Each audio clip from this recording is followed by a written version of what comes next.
నమస్కారం. నా TV news వార్తలకు స్వాగతం. ముందుగా వార్తల్లోని ముఖ్యాంశాలు.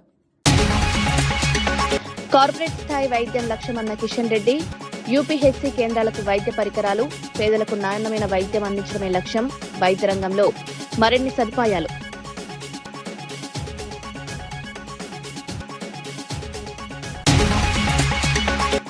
ఇందిరమ్మ ఇళ్ల పనులపై సమీక్ష. లబ్ధిదారులకు నిధుల సకాలంలో అందించాలన్న పొంగులేటి. ఇళ్ల నిర్మాణ పనులు వేగవంతం, పేదలకు ఇల్లు అందించడమే ప్రభుత్వ లక్ష్యం.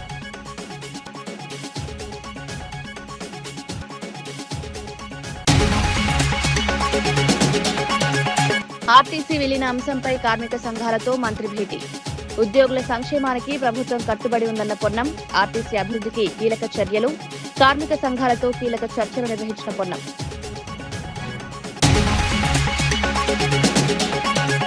శ్రీవాణి నిధులతో 5,000 ఆలయాల నిర్మాణం. ఆలయాల్లో పారదర్శకతే ప్రభుత్వ లక్ష్యం. అన్ని సేవలు ఆన్లైన్ విధానంలోనే ఉంటాయన్న బుచ్చి.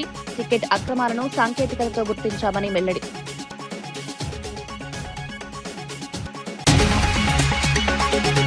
అంబర్పేట నియోజకవర్గంలోని కాచిగూడ, బాగ్, అంబర్పేట్ యూపీహెచ్సీ కేంద్రాలకు కేంద్ర మంత్రి కిషన్ రెడ్డి 13 రకాల వైద్య పరికరాలను అందజేశారు. పేద ప్రజలకు కార్పొరేట్ స్థాయి వైద్యం అందించాలనే లక్ష్యంతో మౌలిక వసతులు కల్పిస్తున్నామని తెలిపారు. మోదీ ప్రభుత్వ హయాంలో ప్రభుత్వ వైద్య రంగం బలోపేతమవుతోందన్నారు. సామాన్య ప్రజలకు నాణ్యమైన వైద్య సేవలు మరింత చేరువ కావాలని ప్రభుత్వం కృషి చేస్తోందని పేర్కొన్నారు. ఆరోగ్య సేవల విస్తరణలో ఆధునిక పరికరాలు కీలక పాత్ర పోషిస్తాయన్నారు. ప్రజలకు మెరుగైన సేవలు అందించడమే లక్ష్యమన్నారు. వైద్య రంగంలో మరిన్ని సదుపాయాలు తీసుకురావాలని ప్రభుత్వం ప్రయత్నిస్తోందని తెలిపారు. ఈ కార్యక్రమంలో స్థానిక నాయకులు పాల్గొన్నారు. హైదరాబాద్ నగరంలో అనేక ప్రైవేట్ హాస్పిటల్స్ సంబంధించినటువంటి హాస్పిటల్స్ ఉన్నప్పటికీ కూడా అదే స్థాయిలో ప్రభుత్వ వైద్యశాలకు సంబంధించినటువంటి అవసరం కూడా చాలా పెద్దది. ముఖ్యంగా స్లమ్స్లలో, బస్తీలలో ఉండేటువంటి పేద ప్రజలు, మధ్యతరగతి ప్రజలు ఇప్పటికి కూడా చాలా పెద్ద ఎత్తున ప్రభుత్వ ఆసుపత్రుల మీదనే ఆధారపడి వాళ్ళు ట్రీట్మెంట్ తీసుకుంటున్నారు. ప్రజలకు ఏ రకమైనటువంటి కష్టం వచ్చినా మరి ఈరోజు ప్రైవేట్ హాస్పిటల్స్లలో, కార్పొరేట్ హాస్పిటల్స్లలో మరి డబ్బులు చెల్లించి ట్రీట్మెంట్ తీసుకునేటువంటి పరిస్థితుల్లో పేదవాళ్ళు లేరు. అందుకే ఈరోజు హైదరాబాద్ నగరంలో కూడా అనేక మరి ప్రభుత్వ వైద్యశాలకు సంబంధించినటువంటి మౌలిక వసతులు పెంచేటువంటి ప్రయత్నము మరి ప్రభుత్వాలు చేస్తా ఉన్నాయి. ముఖ్యంగా నరేంద్ర మోడీ గారి ప్రభుత్వం హైదరాబాద్ నగరంలో మరి పెద్ద ఎత్తున మరి అద్భుతమైనటువంటి ESI medical college, ESI super speciality hospital, ESI సంబంధించినటువంటి నర్సింగ్ కాలేజ్ ఈరోజు ఏర్పాటు చేయడం జరిగింది. ఈరోజు ఉస్మానియా, గాంధీ కంటే మించి ఓపీ పేషెంట్స్ ఈరోజు హైదరాబాద్ నగరంలో ఈఎస్ఐ హాస్పిటల్కి వస్తారు. పక్క రాష్ట్రంలో విజయం సాధించగానే తాను కూడా అలాగే చేయాల్సిందంటూ మెసేజ్లు వస్తున్నాయని డిప్యూటీ సీఎం పవన్ కళ్యాణ్ వ్యాఖ్యానించారు. పార్టీ నడపడం ఎంత కష్టమో తనకు తెలుసన్నారు. ఆంధ్రప్రదేశ్ రాజకీయాలు, పరిస్థితులు భిన్నంగా ఉంటాయని పేర్కొన్నారు. 2019లో తాను కూడా ఒక రాజకీయ ప్రయోగం చేశారని గుర్తు చేశారు. అయితే ఆ ప్రయోగం ఎలాంటి ఫలితాలిచ్చిందో అందరికీ తెలుసని వ్యాఖ్యానించారు. ఈ వ్యాఖ్యలపై జన సైనికులు సోషల్ మీడియాలో స్పందిస్తున్నారు. 2019లో 3 పార్టీలతో పొత్తులు పిలివిన విషయాన్ని గుర్తు చేస్తూ కామెంట్లు చేస్తున్నారు. పవన్ కళ్యాణ్ వ్యాఖ్యలు ఇప్పుడు రాజకీయ చర్చకు దారితీస్తున్నాయి. ఆంధ్రప్రదేశ్లో చాలా మంది మీరు కూడా అలా చేసి ఉండాల్సిందని చెప్పి నాకు తెగ మెసేజ్లు పంపిస్తా ఉన్నారు. ఊళ్ళో పెళ్లికి ఏదో హడావుడి ఉంటారు కదా,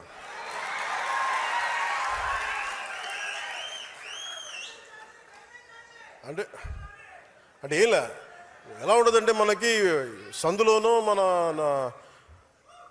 ఒక పెళ్లి జరుగుతూ ఉంటే మన ఊళ్ళో చిన్నపిల్లలు పరిగెడుతూ ఉంటారు అటు ఇటు, వాళ్ళ ఇంట్లో పెళ్ళి అనుకున్నాడు. అరే ఆంధ్రప్రదేశ్ పరిస్థితులు వేరు. సరే వీళ్ళు చెప్పినట్టుగానే మనం కూర్చొని 2019 నిలబడ్డాం. ఎక్కడ పెట్టారు? 2 చోట్ల ఓడించారు కదా.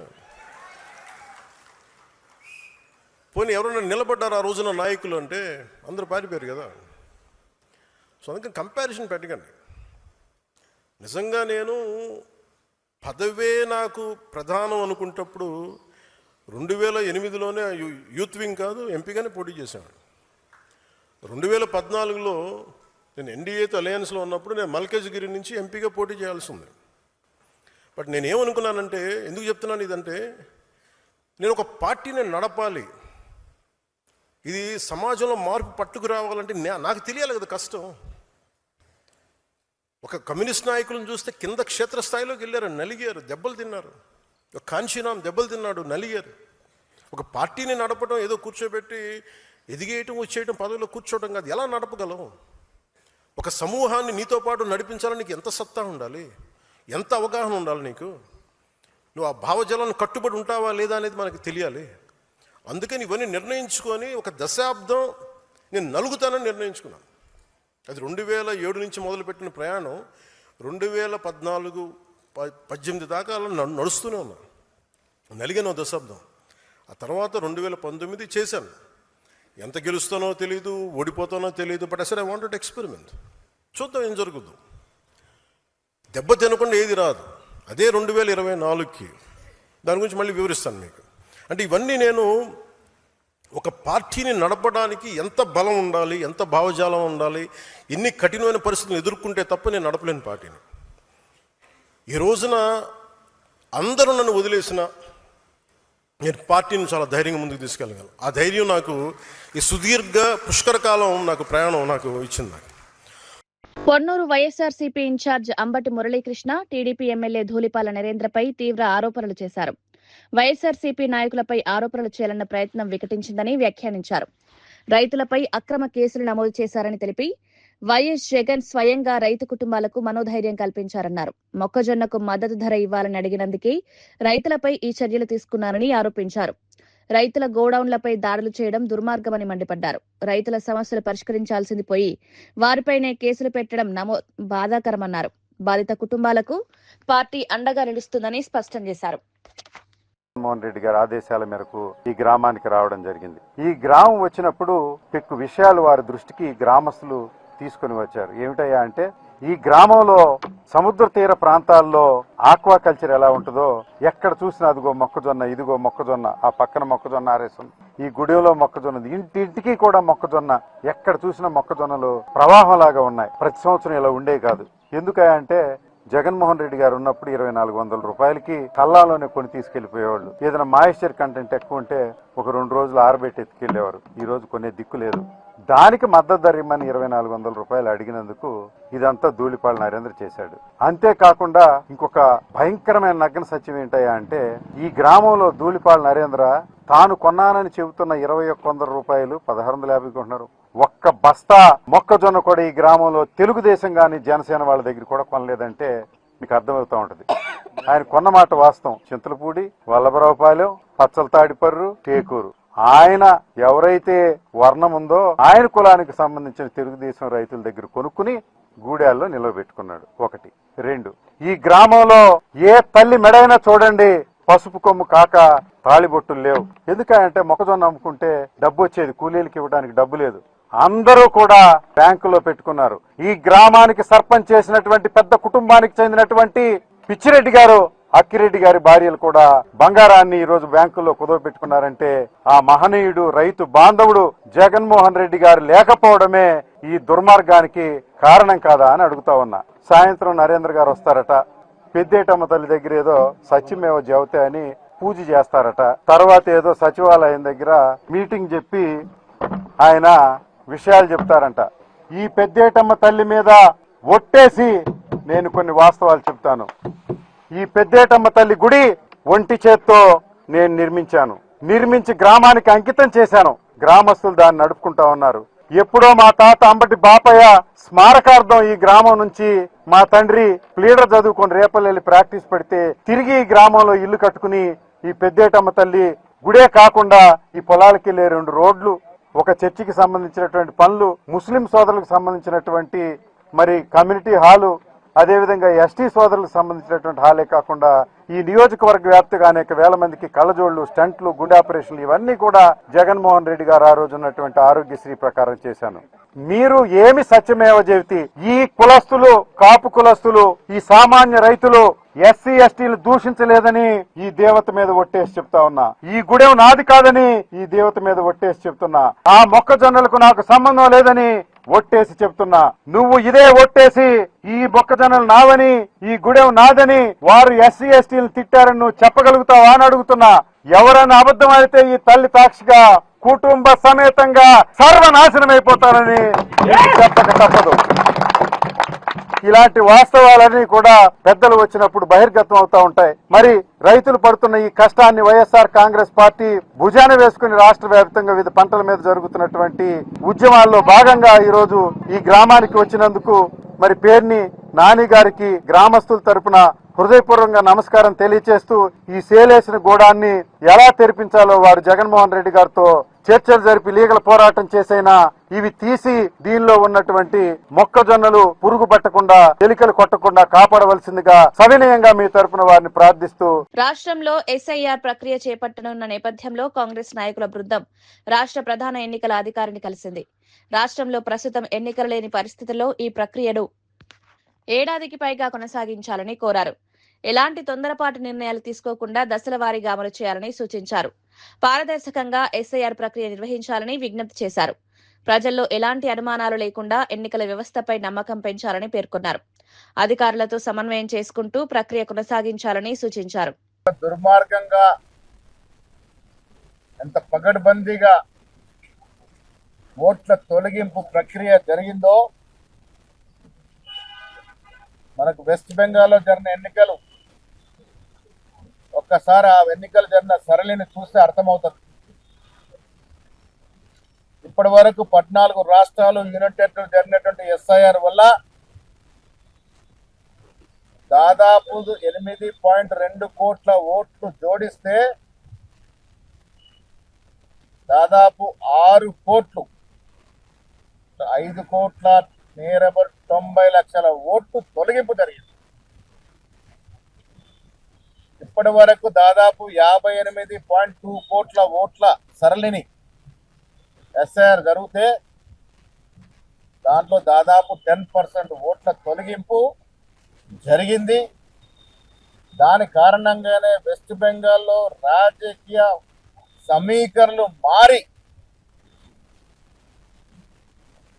అధికారులకి రావాల్సిన పార్టీలు రాకుండా పోయినాయి. వెస్ట్ బెంగాల్లో దాదాపు 90 లక్షలకు పైగా ఓట్లు తొలగిస్తే తిరిగి జత చేసింది 30 లక్షలు మాత్రమే. 60 లక్షల ఓట్లు ఇంకా జత చేయలే. అక్కడ గెలిచిన పార్టీకి ఓడిన పార్టీ కేవలం 30 లక్షల ఓట్ల తేడానే ఉంది. దీనివల్ల మనకు అర్థమయ్యేది నిజమైన ఓటర్ల తొలగింపు. ఎవరైతే సెక్యులర్ భావాలు కలిగిన ఓటర్స్ ఉన్నారో ఆ ఓట్ల తొలగింపు ప్రక్రియ పగడబందీగా చేసినారు. ఇది తెలంగాణలో జరగకూడదని ఇవాళ కమిషన్ని వారికి మెమోరాండం ఇచ్చి వారి ద్వారా కేంద్రానికి పంపే విధంగా మేము కొన్ని విన్నపాలు చేశాం.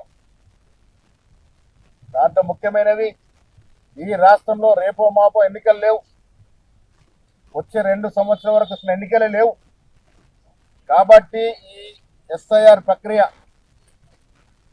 తొందరపాటుగా 2-3 నెలల్లో చేస్తే అది అనర్థాలకు దారితీసే అవకాశం ఉంది. కాబట్టి ఇక్కడ ఎన్నికలు లేవు కాబట్టి దాదాపు సంవత్సరంన్నర పాటు ఎన్నికల యొక్క ప్రక్రియ జరగాలి. ఈ ఎలక్షన్ ప్రక్రియ ఎస్ఐఆర్ ప్రక్రియ జరగాలని కోరడం జరిగింది. ఇక్కడ తక్షణం ఎన్నికలు లేవు కాబట్టి ఇక్కడ తొందర లేదు. తొందరపాటులో నిజమైన ఓటు తొలగింపు గురే అవకాశం ఉంది. కాబట్టి ఈ ప్రక్రియని ఒక సంవత్సరంన్నర పాటు చేయాల్సిందిగా విజ్ఞప్తి చేయడం జరిగింది. 2002లో జరిగిన ఎస్ఐఆర్లో సమైక్య ఆంధ్రప్రదేశ్లో 5.11 క్రోర్ ఓట్లు ఉన్నాయి. అదే 2025కి వచ్చేసరికి తెలంగాణ రాష్ట్రంలో 3.35 కోట్ల ఓట్లు అంటే దాదాపు 1.2 క్రోర్ ఓట్లు పెరిగినవి. ఈ 2002 డాక్యుమెంటు 2025 డాక్యుమెంటు కూడా రిజిస్టర్డ్ పొలిటికల్ పార్టీస్ ఇవ్వాల్సిందిగా విజ్ఞప్తి చేయడం జరిగింది. ఇవాళ సెన్సస్ రైతులను బాగు చేస్తామని చెప్పిన కూటమి ప్రభుత్వం ఇప్పుడు మొక్కజొన్న రైతులకు అన్యాయం చేస్తోందని వైఎస్ఆర్సీపీ నేత పేర్ని నాని ఆరోపించారు. మామిళ్లపల్లిలో టీడీపీ ఎమ్మెల్యే ధూళిపాల నరేంద్ర రైతులపై దాడులు చేయించారని విమర్శించారు. ఆడ మగ తేడా లేకుండా తప్పుడు ఎస్సీ/ఎస్టీ అట్రాసిటీ కేసులు పెట్టించారని మండిపడ్డారు. రైతులు మద్దతు ధర కోరితే ఇలాంటి పరిస్థితి రావడం దారుణమన్నారు. రైతుల సమస్యలను పరిష్కరించాల్సిన ప్రభుత్వం వారిపై ఒత్తిడి తీసుకురావడం సరికాదన్నారు. రైతుల భద్రత, సంక్షేమం ప్రభుత్వ బాధ్యత అని గుర్తు చేశారు. రైతుల పక్షాన పోరాటం కొనసాగిస్తామని స్పష్టం చేశారు. పర్యవసానం ఆడ మొగ భార్య భర్త అందరి మీద ఇవాళ కేసులు పెట్టేటువంటి పరిస్థితి.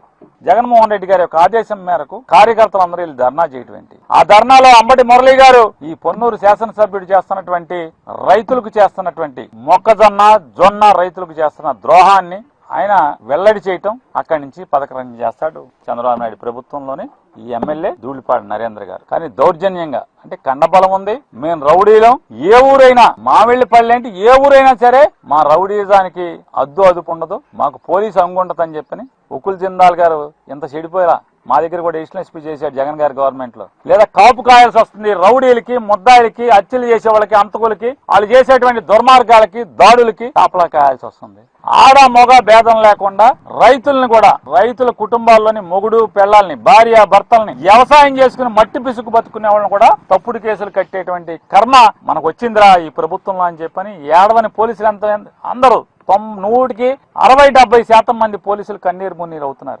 రోధిస్తున్నారు కాకి బట్టలు వేసుకుని.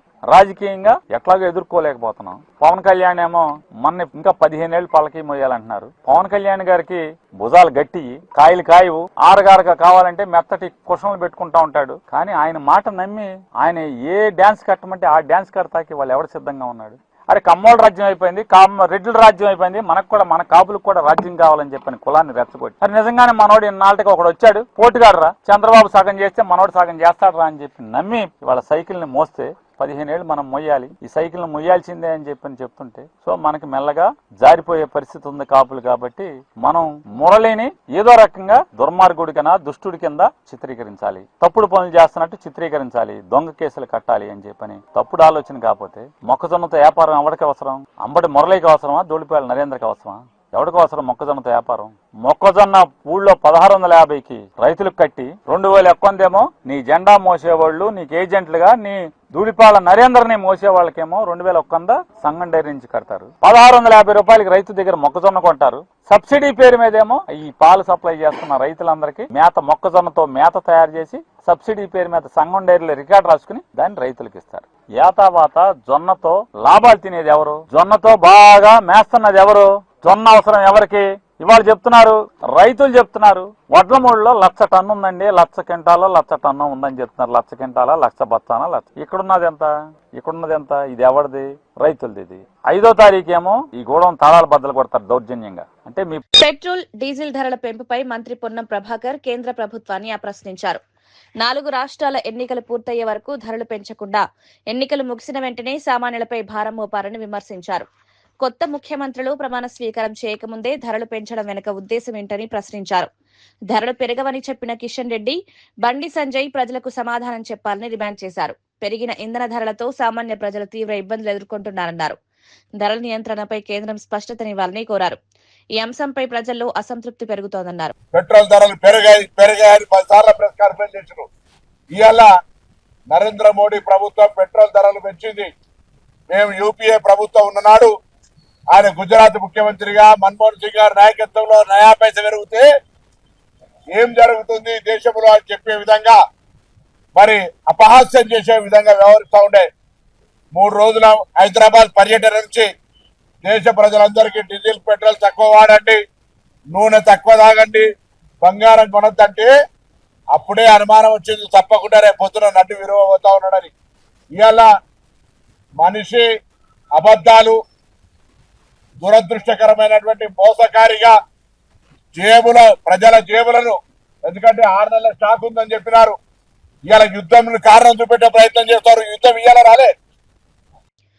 మెదక్, జహీరాబాద్ ప్రాంతాలను ప్రపంచ స్థాయి ఇండస్ట్రియల్ హబ్ గా తీర్చిదిద్దేందుకు ప్రభుత్వం కృషి చేస్తోందని మంత్రి శ్రీధర్ బాబు తెలిపారు. నాటి ప్రధాన ఇందిరాగాంధీ దూరదృష్టితో ప్రారంభమైన పారిశ్రామిక అభివృద్ధిని కొనసాగిస్తున్నామని పేర్కొన్నారు.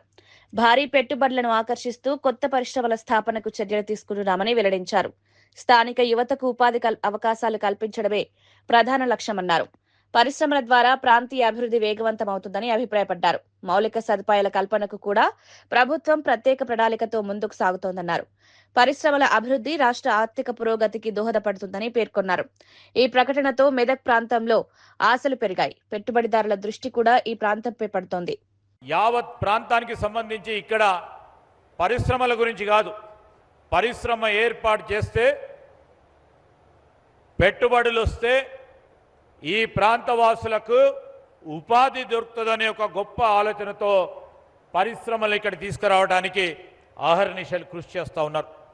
ఆ సందర్భంలో దానికి పూర్తి స్థాయిలో సహకరిస్తూ ఉన్న మరి ఈ ప్రాంతానికి సంబంధించిన శాసనసభ్యులు, అదేవిధంగా పార్లమెంట్ సభ్యులు రఘునందన్ రావు గారు కానీ, షెట్కార్ గారు కానీ, కేంద్ర ప్రభుత్వం మరి నిమ్స్ మ్యానుఫ్యాక్చరింగ్ జోన్ను తీసుకురావాలంటే జైరాబాద్లో ఈ ప్రాంతాన్ని గుర్తించి పెద్ద ఎత్తున మొన్న ప్రధానమంత్రి గారి చేతుల మీదుగా, గౌరవ ముఖ్యమంత్రి గారి చేతుల మీదుగా రాబోయే కాలంలో ఈ ప్రాంతం అంతా కూడా పారిశ్రామిక పెద్ద కారిడార్గా దేశవ్యాప్తంగానే ప్రపంచవ్యాప్తంగానే ఒక ఇంటర్నేషనల్ కారిడార్గా అంతర్జాతీయ స్థాయిలో ఒక ఇండస్ట్రియల్ కారిడార్కి ఏర్పాటు చేయడానికి మనం ముందడుగులు వేస్తూ ఉన్నాం.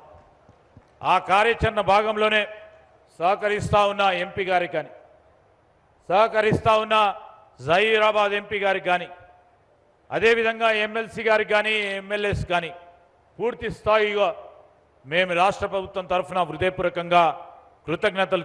శ్రీవాణి ట్రస్ట్ ద్వారా సేకరించిన నిధులతో రాష్ట్ర వ్యాప్తంగా ఎస్సీ, బీసీ కాలనీల్లో 5,000 ఆలయాలు నిర్మించాలని కూటమి ప్రభుత్వం నిర్ణయించినట్లు టీడీపీ నేత బుచ్చి రాంప్రసాద్ తెలిపారు. గత ప్రభుత్వ హయాంలో జరిగిన టికెట్ అక్రమాలను సాంకేతికతతో గుర్తించినట్లు వెల్లడించారు. ఇకపై అన్ని సేవలు పూర్తిగా ఆన్లైన్ విధానంలో నిర్వహిస్తామని స్పష్టం చేశారు. భక్తుల మనోభావాలకు ప్రభుత్వం అత్యంత ప్రాధాన్యతనిస్తోందన్నారు. ఆలయ వ్యవస్థలో పారదర్శకత తీసుకురావడమే లక్ష్యమని పేర్కొన్నారు. గతంలో జరిగిన లోపాలను సరిదిద్దే దిశగా చర్యలు తీసుకుంటున్నామని తెలిపారు. భక్తులకు ఇబ్బందులు లేకుండా వ్యవస్థలను ప్రక్షాళన చేస్తున్నామని వెల్లడించారు. మేము చేసిన విధానం ఏంటి? కూటమి ప్రభుత్వం నారా చంద్రబాబు నాయుడు గారి నాయకత్వంలో తెలుగుదేశం పార్టీ అధికారంలోకి రాగానే కూటమి ప్రభుత్వం చేసింది ఒకటే కార్యక్రమం. ఆ కార్యక్రమం ఏంటి? శ్రీవాణి ట్రస్ట్ టికెట్లని ఆన్లైన్లో అమ్మకాలకు పెట్టాం. ఆన్లైన్లోనే తీసుకోవాలని చెప్పి శ్రీవాణి ట్రస్ట్ టికెట్లు పెట్టింది తెలుగుదేశం పార్టీ కూటమి ప్రభుత్వం. అవునా కాదా? ఇది కూడా ఈ విధంగా చేస్తూ దీనిలో మేము చేస్తున్నప్పుడు టెక్నాలజీని ఉపయోగించి వాళ్ళు కొన్ని పద్ధతుల ద్వారా ఒకే నెంబర్ నుంచి కొన్ని టికెట్లు డైలీ బుక్ చేశారు. ఇది పట్టుకుందెవరు? మేమే కదా, మేమే పట్టుకున్నాం కదా. అంటే ఒకటి మీకు నేను చెప్తా, మీరు ఏ వ్యవస్థనైనా దుర్వినియోగం చేయడానికి ముందుంటారు. మీరు తయారు చేసిన పందికొక్కులు ముందుంటాయి. ఆ పందుకొక్కుల్ని పట్టుకొని వాటిని బంధించి ఒక చోట కూర్చోపెట్టే కార్యక్రమమే మేము చేస్తున్నాం. పట్టుకుంది మేమే, కనిపెట్టింది మేమే, ఆపింది కూడా మేమే. మీరు కాదు, ఈ మూడు చేసింది కాదు, మీరు కాదు. కనిపెట్టాం మేమే, అదేవిధంగా పట్టుకున్నాం మేమే, ఆపాం మేమే. అవన్నీ జరుగుతున్నాయని చెప్పాం. అందుకని ఇంకా పటిష్టంగా ఏ విధంగా చెయ్యాలి అని చెప్పి ఆలోచన చేస్తుంది కూటమి ప్రభుత్వం చంద్రబాబు గారి నాయకత్వంలో. ఇంకో విషయం మీకు నేను చెప్తా. ఇవాళ హైదరాబాద్ మినిస్టర్ క్వార్టర్స్ లో మంత్రి పొన్నం ప్రభాకర్ తో ఆర్టీసీ కార్మిక సంఘాల ప్రతినిధులు సమావేశమయ్యారు. ఈ సమావేశంలో ఆర్టీసీని ప్రభుత్వంలో విలీనం చేసే అంశంపై ప్రధానంగా చర్చించారు. కార్మికుల సమస్యలు, సంఘాల ఎన్నికలు, సంస్థ అభివృద్ధికి తీసుకోవాల్సిన చర్యలపై మంత్రికి వివరించారు. ఉద్యోగుల సంక్షేమం కోసం ప్రభుత్వం కట్టుబడి ఉందని మంత్రి భరోసా ఇచ్చారు. కార్మికుల సమస్యల పరిష్కారానికి ప్రభుత్వం సానుకూలంగా స్పందిస్తుందని పేర్కొన్నారు.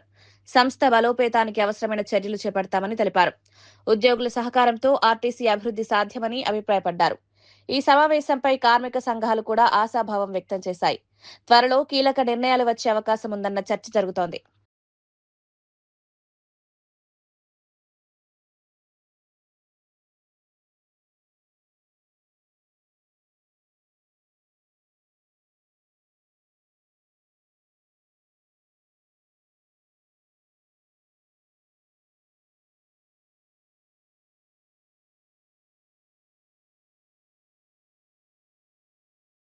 హైదరాబాద్ హౌసింగ్ కార్పొరేషన్ కార్యాలయంలో ఉమ్మడి ఖమ్మం జిల్లా ఇందిరమ్మ ఇళ్ల పురోగతిపై మంత్రి పొంగులేటి శ్రీనివాసరెడ్డి సమీక్ష నిర్వహించారు. ఎంపీ బలరాం నాయక్ ఎమ్మెల్యేలతో కలిసి నిర్మాణ పనుల పురోగతిపై చర్చించారు. లబ్ధిదారులకు నిధులు సహకారంలో అందించేలా చూడాలని అధికారులకు సూచించారు. రెవెన్యూ అధికారులతో సమన్వయం చేసుకుంటూ పనులను వేగవంతం చేయాలని ఆదేశించారు. ఇళ్ల నిర్మాణాల్లో ఎలాంటి ఆలస్యం చేయకుండా చర్యలు తీసుకోవాలని స్పష్టం చేశారు. పేదలకు ఇల్లు అందించడమే ప్రభుత్వ లక్ష్యమన్నారు. పనుల నాణ్యతపై కూడా ప్రత్యేక దృష్టి పెట్టాలని సూచించారు. త్వరగా నిర్మాణాలు పూర్తి చేయాలని అధికారులను ఆదేశించారు.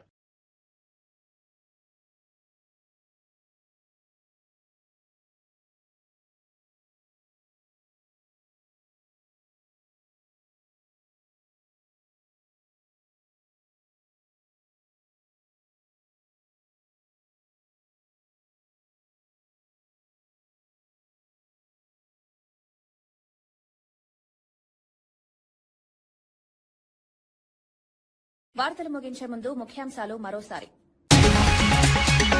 కార్పొరేట్ స్థాయి వైద్యం లక్ష్యమన్న కిషన్ రెడ్డి.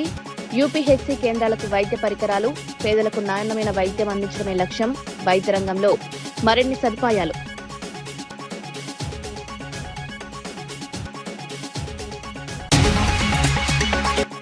ఇందిరమ్మ ఇళ్ల పనులపై సమీక్ష. లబ్ధిదారులకు నిధుల సకాలంలో అందించాలన్న పొంగులేటి. ఇళ్ల నిర్మాణ పనులు వేగవంతం. పేదలకు ఇల్లు అందించడమే ప్రభుత్వ లక్ష్యం.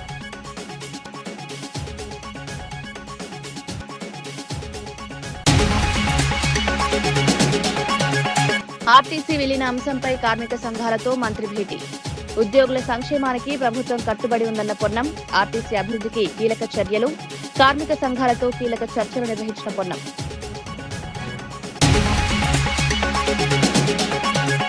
శ్రీవాణి నిధులతో 5,000 ఆలయాల నిర్మాణం. ఆలయాల్లో పారదర్శకతే ప్రభుత్వ లక్ష్యం. అన్ని సేవలు ఆన్లైన్ విధానంలోనే ఉంటాయన్న బుచ్చి. టికెట్ అక్రమాలను సాంకేతికతతో గుర్తించామని వెల్లడి.